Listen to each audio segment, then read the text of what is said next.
गुणे बल की दिशा में, बल गुणे बल की दिशा में विस्थापन, इसे हम एस से व्यक्त कर रहे हैं। बल गुणे बल की दिशा में विस्थापन में थीटा 0 हो जाएगा। जैसे इसको लिखा जाएगा तो ये बल हो गया और विस्थापन हो गया। अब कहा जाएगा यहाँ पर वेयर थीटा इक्वल टू 0। अब जब थीटा 0 होगा तो cos 0 की वैल्यू 1 आ जाएगी, इक्वल टू 1। तो इस तरह से cos को यहाँ रिप्लेस कर दिया गया है।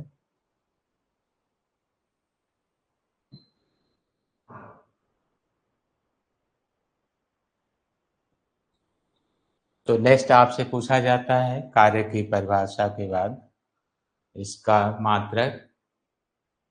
तो आप कह सकते हैं इसको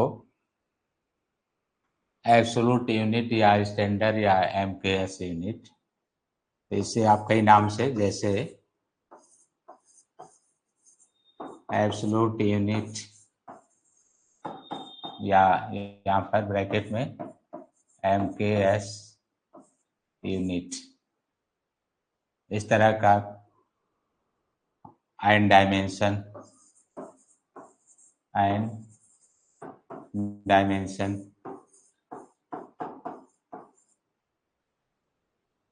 तो आप इसको बल को किलोग्राम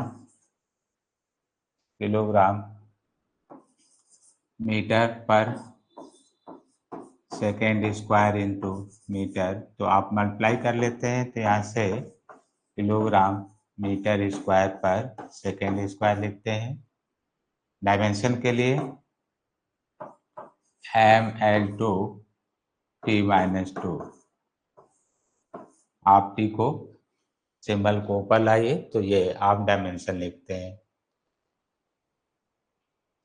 लेकिन जैसे SI एब्सोल्यूट में ही आप यहाँ पर SI यूनिट, तो SI यूनिट में आप जूल से व्यक्त करते हैं वर्क को, जैसे 1 kg मीटर स्क्वायर सेकेंड। यहाँ वह स्क्वायर जो है सेकेंड को माइनस में कर दे रहे हैं ऊपर लाकर, तो आप 1 जूल के इक्वल मानते हैं। तो इस तरह से 1 kg metre square per second square equal to 1 joule. तो SI यूनिट आपने जूल में बताया, SI यूनिट जूल। साइंटिस्ट की जो टाइटल है उसी के नाम पर रखा गया जिन्होंने वर्क को डिफाइन किया था। अब आप इसको ग्रेविटेशन यूनिट में भी लिख सकते हैं, जैसे वर्क को measurement of work in terms of gravity effect या ग्रेविटी। तो यहाँ पर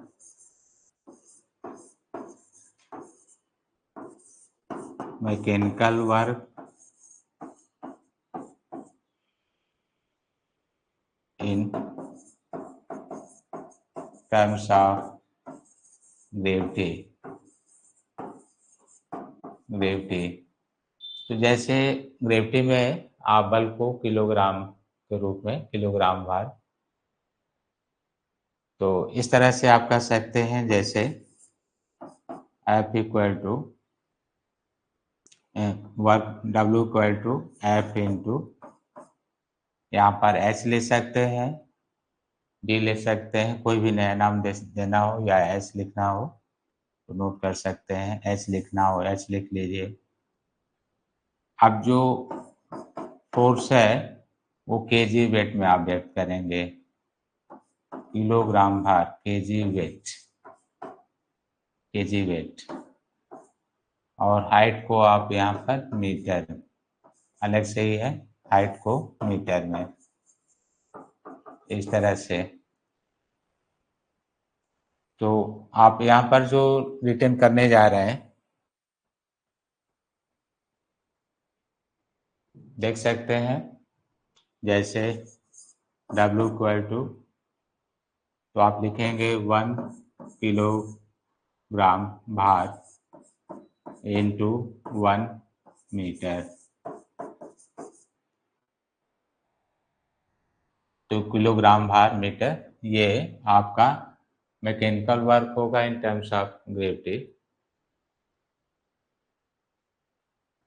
तो इसको पढ़ा जाएगा किलोग्राम भार मीटर, यहाँ पर 1 किग्रा भार मीटर, आप हिंदी में ऐसे 1 किग्रा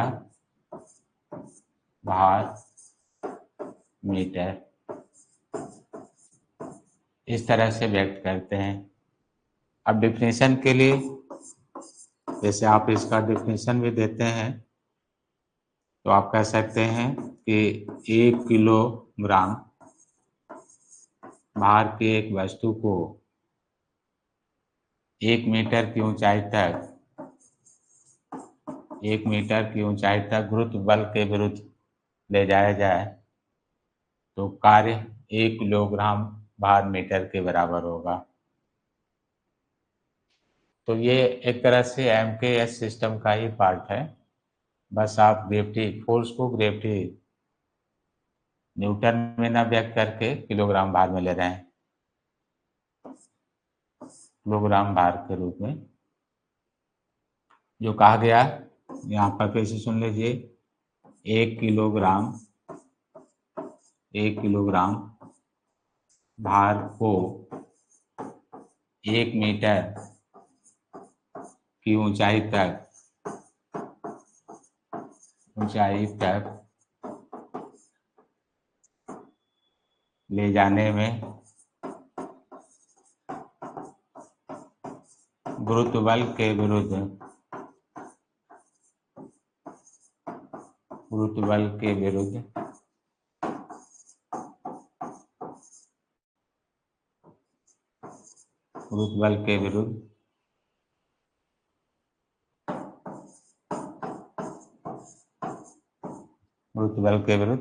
किया गया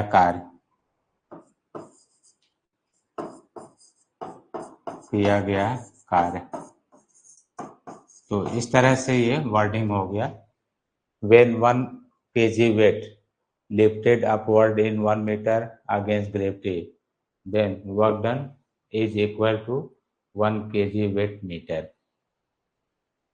When 1 kg weight lifted upward in 1 meter, तो इंग्लिश में इसको when 1 kg weight lifted upward against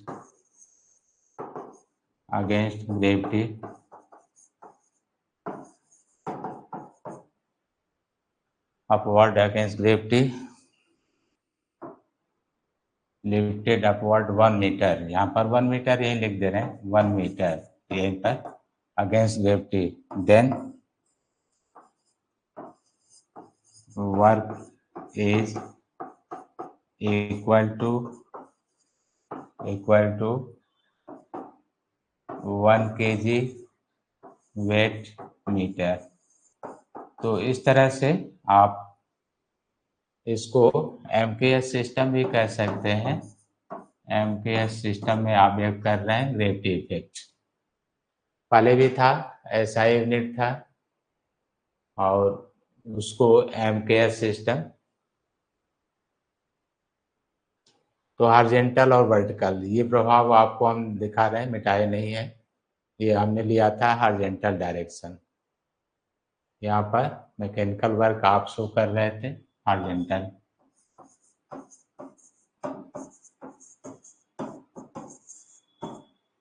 और ये हमने शो किया वर्टिकल। लेकिन आप चाहें तो इसको भी न्यूटन में लिख सकते हैं, क्योंकि वर्क आप न्यूटन में भी लिखना चाहते हैं तो यहाँ पर केजी वेट में जी से मल्टीप्लाई कर दीजिए। जैसे मास है, आप जी से मल्टीप्लाई कर दीजिए तो अब ये न्यूटन में आ जाएगा इंटू एच। तो अब आप इसको पढ़ेंगे यहाँ पर kilogram metre square per second square, इस तरह से मीटर इंटू मीटर और किलोग्राम। डायरेक्ट आप वैसे लिखते हैं तो यहाँ पर न्यूटन मीटर आप कहते हैं, न्यूटन मीटर, न्यूटन मीटर। तो वर्क को आपने एमकेएस और सीजीएस में जब आप लिखेंगे तो work is state that gram weight into centimetre. तो चाहे तो आप इधर ही जैसे